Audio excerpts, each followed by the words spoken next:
Ple absolut al Saló d'Actes de l'Ajuntament de Torrent per a presenciar la constitució de la nova corporació eixida de les urnes el passat 22 de maig. El regidor de major edat, Juan José García Campos, del Partit Popular, i el Sabressó, la més jove pertanyent al grup socialista, han sigut els primers a rebre l'acte com a regidors.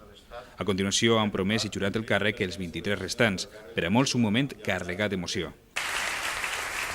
I entre tots ells també els 3 candidats a l'alcaldia, María José Català, pels populars, i guardar i fer guardar la Constitució com a norma fonamental de l'Estat i acatar l'Estatut d'Autonomia de la Comunitat Valenciana. Andrés Campos, dels socialistes de Torrent, fidelment les obligacions del càrrec de regidor, amb lleialtat al rei.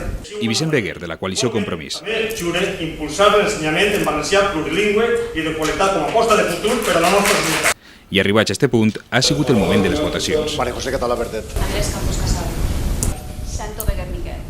Cada grup ha votat el seu propi candidat i, finalment, els 14 vots del Partit Popular tornaven la mala de comandament a María José Català, que durant el seu discurs va demanar respecte per a les institucions i va apostar per una gran ciutat oberta. Afrontem esta nova legislatura amb molta responsabilitat, amb molta il·lusió i molt conscient de la situació del carrer, de les necessitats dels nostres veïns i amb expectatives de consens i de diàleg, que és el que ara mateix reivindiquen els ciutadans de la democràcia, però també amb transparència i amb honradès, que és algo que els deguem, la classe política, els veïns que confien en nosaltres. I per part de l'oposició, voluntat de col·laboració. És de veres que passem una situació complicada i per això li hem estès la mà i li hem dit a María José, a la senyora alcaldessa, que estem ahí per ajudar, que som un grup que va fer una oposició propositiva i constructiva i que no a soles anem a dir que no i a fiscalitzar les actuacions de govern, sinó a proposar.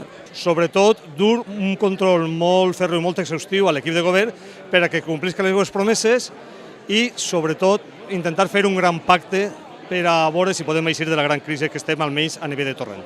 Comença així el camí de la novena corporació que des del primer minut ja sembla que haurà de posicionar-se respecte a diferents debats públics, com el que planteja el moviment 15M, que es va concentrar davant del consistori, o les reivindicacions de l'oposició en defensa de la línia en valencià, que se significa amb la lectura d'un manifest.